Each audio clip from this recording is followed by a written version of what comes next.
Now, I have not used a Pancake box for a couple years, and I was a little bummed at first to see how it was notched out. I said, why did they do that? And they got a cover on here. It's like, what is this cover for? I'm never going to use that cover.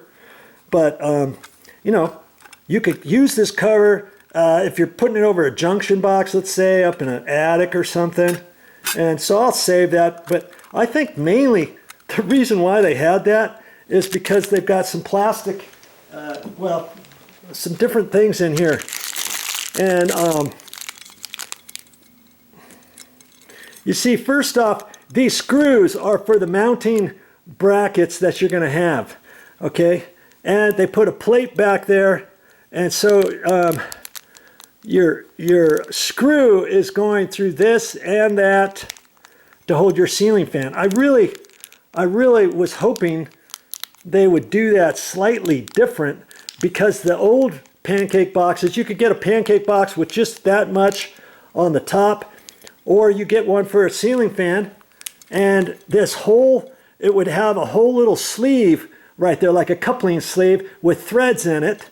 And so when you put the screw in, the screw's not only going through metal that thick, it's going through all the threaded rod from there down. Do you see what I mean? But apparently they don't care. They don't care about that. They think that's enough, and it will be. It will be enough anyways. Okay, and so they give you some different things. I'm going to open up this little plastic bag. You see, they give me 4 screws to screw that up, and then they give me a ground screw, and also this plastic goodie. And I used to have to buy those separate for the other type. And I could have used a Romex connector or something, but here I don't have to use a Romex connector. See this little thing? It's designed. See how it's got it's designed where your wire goes in through there. When it comes into your box, it grabs right on it. It's hard to push your wire through there. Usually I take a screwdriver and I'll kind of push on that and make sure I can open it up a little bit so that it's easier. It's slightly easier to get the wire through there. But see, once I take the knockout, once I pull that knockout out, then I'm gonna put this in there, and it will snap. It's got a little groove in there. It'll snap right in there. Okay, and because my wire, well, I got to think about this here for a minute. Yeah, once I fish my wire up, I'm going to go up through here and then over to that other box. Then I'm going to have a wire sticking out, and then I'm going to have to put it in this. So for me, I'm going to have to put this in from the back and let this stick up into this box. Okay, and that's fine. I can do that. And then I'll still have enough room to bend the wire over and have it fit in the box. Even if it was stuck up just slightly above this edge, it's really not going to matter that much, because there's going to be a bracket. There's going to be a bracket on there for the ceiling fan to fit on. Do you see what I mean? And then there'll be a housing thing. So it doesn't matter if all your wires are in there. Plus, I'm only going to have a black wire, a white wire, and a ground wire. And see the ground screw that comes with it. There's one of these holes specifically for the ground. So I'm going to have to look at that. I want to be strategic with that to figure out which knockout. Do I want to do this knockout and have the ground over there? And I think I'll do that, because if I put the knockout over here and have the ground screw right next to it, I've got the wire coming into this box and fold it over. And then I could still put the ground wire there, but then it's tricky to get the wire over. So I'm going to flip this around and knock this side out, slip this in, okay, and then fold the wire over, and then the ground screw will be over here, okay. And then before I screw this up into the wood, I may pre-drill it, or maybe not. These screws are only about 1 inch long, inch and an eighth long. They're designed to hold this pancake box up there. It's designed to hold a ceiling fan weight, and that ceiling fan is really not that heavy. 25 pounds maybe. And I'm going to have this screwed up there stout. Because see, I'm going to knock that out. I'll have 2 mounting screws there. I'll have 2 mounting screws there. And wait a minute. My knockout's going to be there, okay? So then my wood is going to be from here over. So I can put 2 screws here. I can put my other screw there. You see? These 2 screws and that screw. I could put another mounting screw there. I got 4 screws. Or I could drill another hole right there and put the other screw in there. So I can do it however. You see what I mean? And then where that hole is for the ground screw, you see this ground screw, once I put that ground screw in, it's pretty long, right? It's going to stick up out of the back of the box. And so before I attach this, I'll hold that up there, I'll mark where that is, and then I'll pull this back down, and then I may just drill a hole in the wood.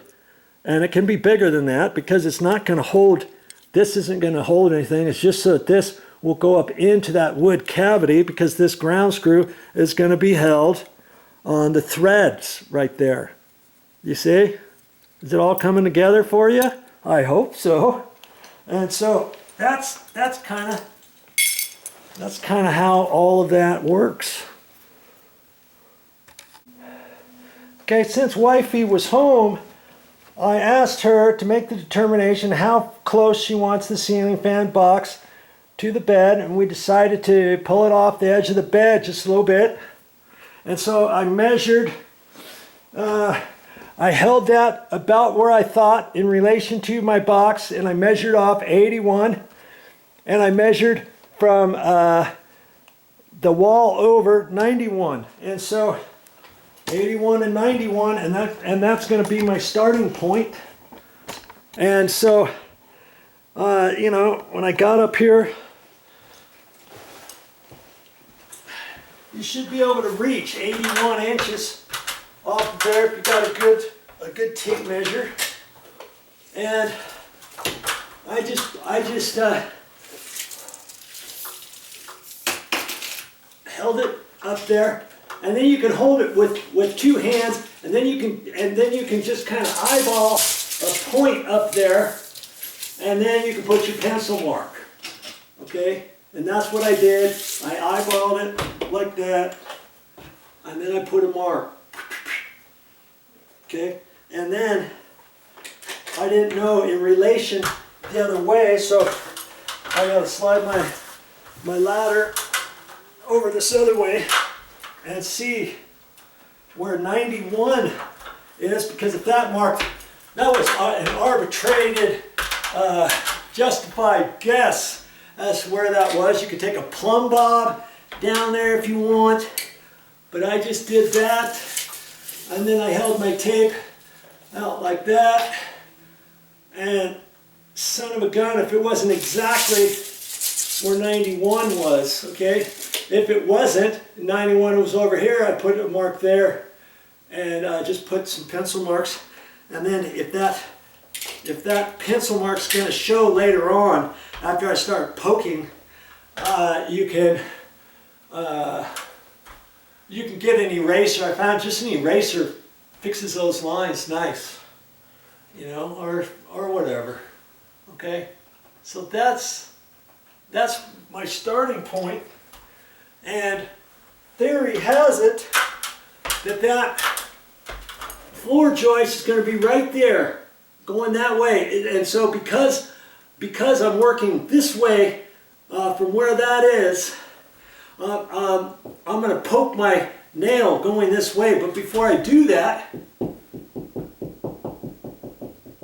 I'm going to do some knocking. That sounds right, and that feels solid. Then it's hollow.